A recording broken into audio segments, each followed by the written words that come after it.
What is going on, you guys? Today I have another quick video review for you. This one is from Tawaka and Anna, and the title is Why We Left Everything in America to Start Over in Vietnam. Let's get into it. Here we come. Here we come.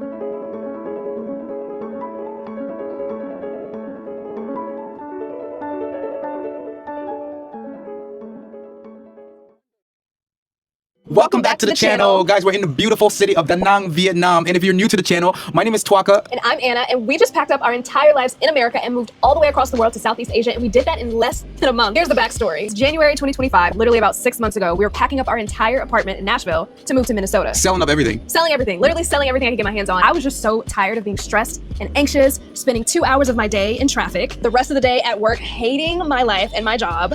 You were working overnights and just super tired all the time. On top of that, like every day was just work, and then you get your paycheck. Half of it's gone to insurance. That didn't help me. Like I was spending so much money on insurance, and then when we ever needed our insurance, we were still being billed more than we could even afford. So I'm like, why am I paying for insurance? You have to do a copay. You have to do the deductible, the monthly payment, and then you get sick, and then you get the $1,200 bill. So it was just so stressful. Nashville was very, very expensive. I think it was just recently named the worst state in America for quality of life, hence our move. So we're like, okay, we're gonna move to Minneapolis. We're gonna have our family. It's gonna be cheaper. Everything's gonna be so much better. And to a degree, it was. It was a little bit better. We had our family. I worked closer to home. I liked my job. But then at the end of the day, we're still both working really hard, and bills were just coming out of nowhere. Like I'm working, and there's bills, and there's just all of this stuff. And so we were just still fighting this never-ending battle of being like so stressed, overworking, not enjoying life at all. And then add the whole political Oh my God, don't even. Yeah. Like the politics, everything was just so crazy.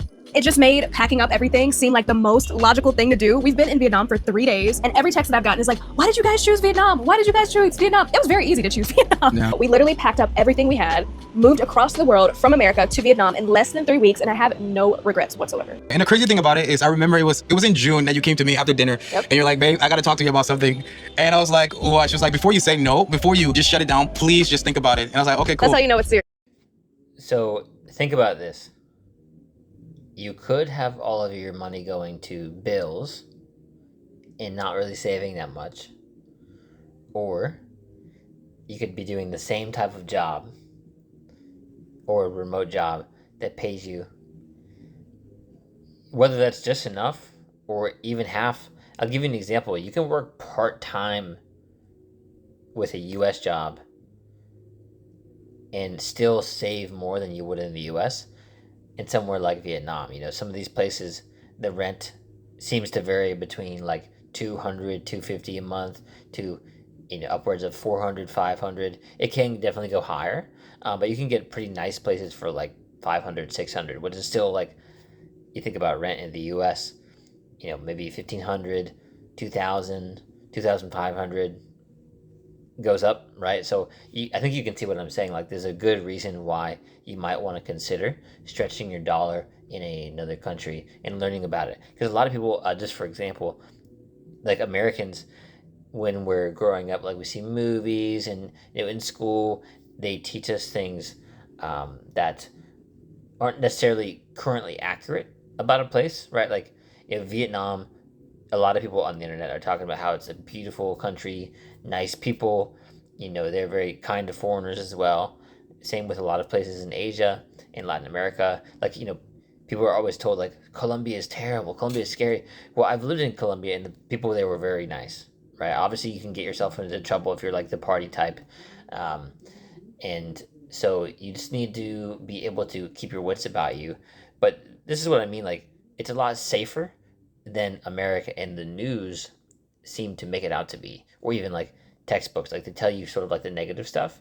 And even like when people, because they only tell you the negative stuff, people will always be like, oh, why are you going to Colombia? Why are you going to Vietnam? Isn't it dangerous there? It's like, no. Do your research, like, and if you go to watch other videos of like digital nomads and expats living in like Vietnam and the Philippines and etc., they're happy. And they're saving a lot of money, and their quality of life went way up. So one thing I'll leave you with before we continue the video is I've heard people, like a Brazilian was asking, or he was saying that he visited the US, and he said that it seemed to be more of a third world country than where he was from in Brazil.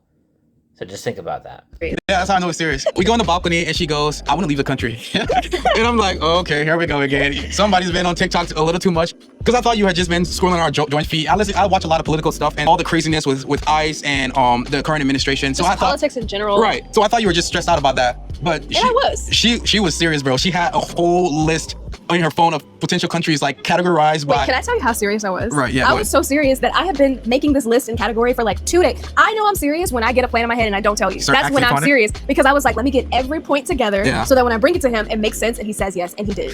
Whenever one person wants something, they always go and like do all the research and try to convince the other person like this is the thing we need. She had the list just meticulous. She had the list categorized by affordability, visa, accessibility, safety. Yeah, safety was one. The whole 9 yards. And when I looked at it and I looked at her face, I was like, yeah, let's do it.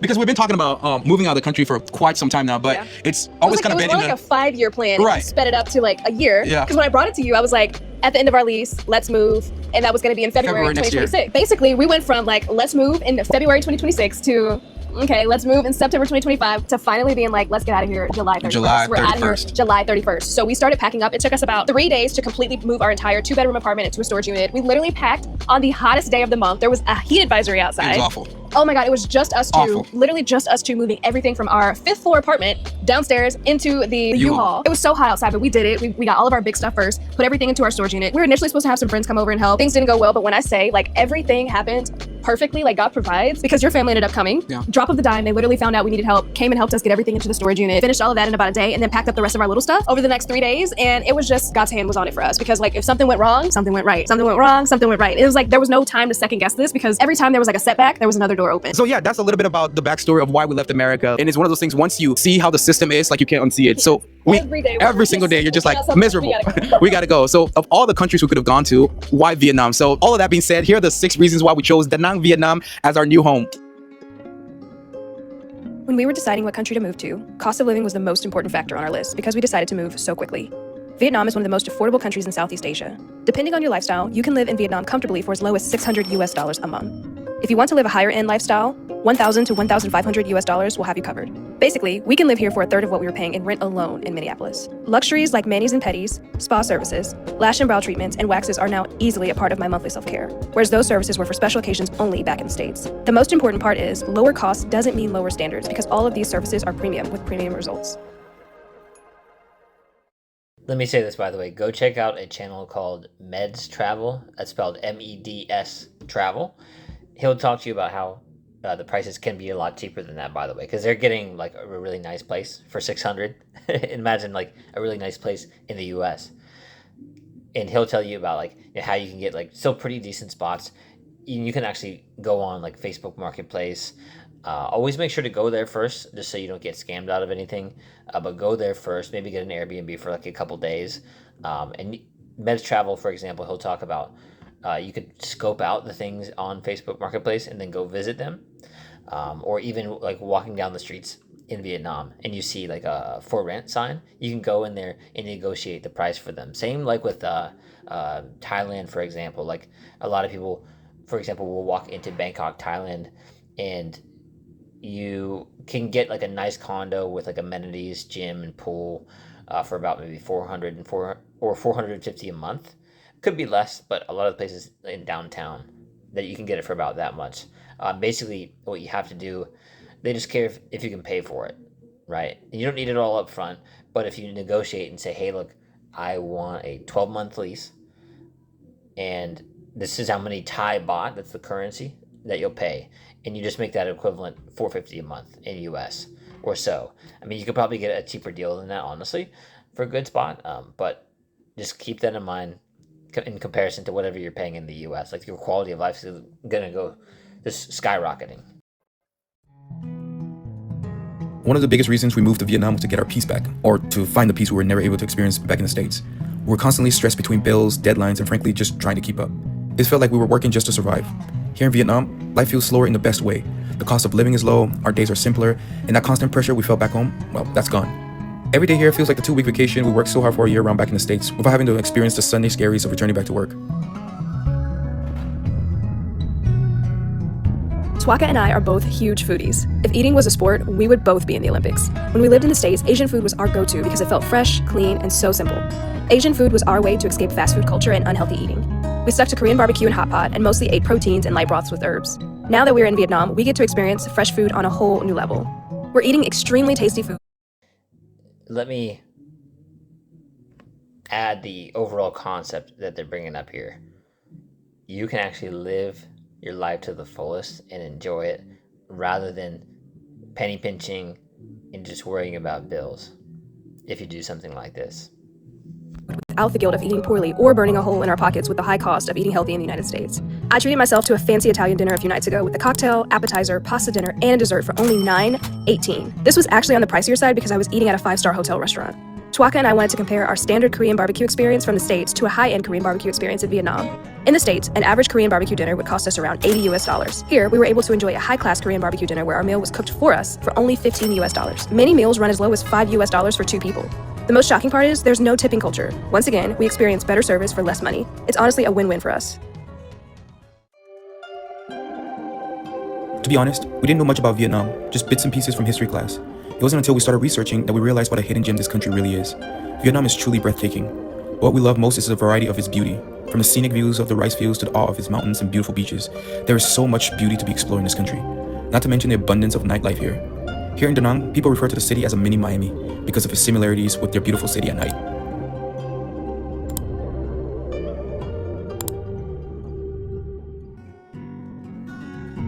We've only been here for a few days, but we already feel so much closer to each other. For me, I love seeing Twaka back in his creative groove. He's naturally so creative, and with so much freedom here, I feel like he's so much happier, and that makes me even more happy. Seeing his face light up with ideas for new adventures is like medicine for me.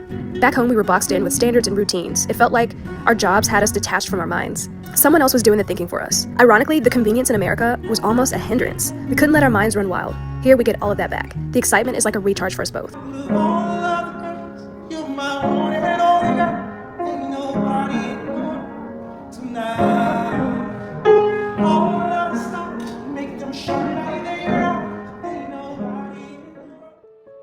I think Anna and I can both agree that we love not having a clue what day it is because nothing is due.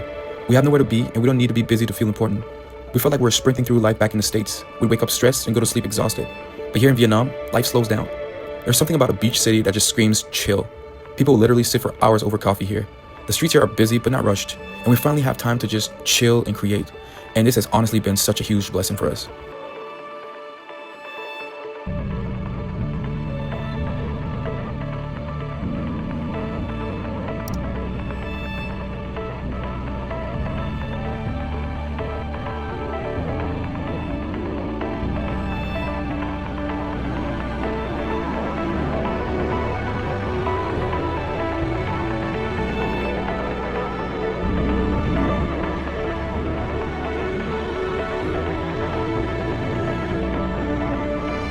Alright guys, that's it for today's video. Thank you so much for watching.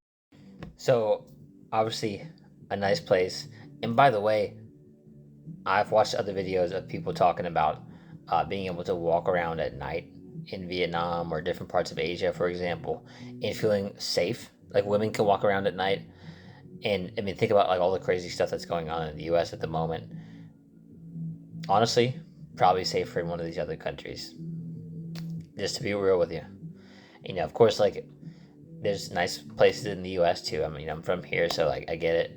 But just think about how you could improve the quality of your life and maybe just stop living your life for other people.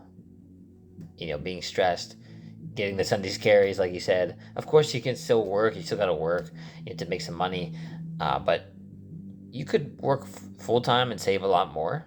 Instead of being stressed about bills, you could even go down to part-time with a U.S. job and work in a place like this and still save a lot of money, right? So you know, you can start to craft your life and actually you'd have the space to stress less and build a life that you really want, you know, rather than being sort of just beholden to your boss and your work and other things, right? So, you know, I hope that a video like this helps you guys realize what's possible.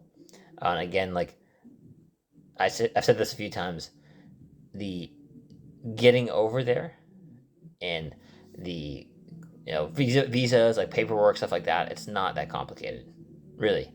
It's really just figure out a way to get some remote income and get over there. I mean, even some guys will say like save up 5K, 10K, more, of course, if you can, and then you could just focus on getting a remote job at that point.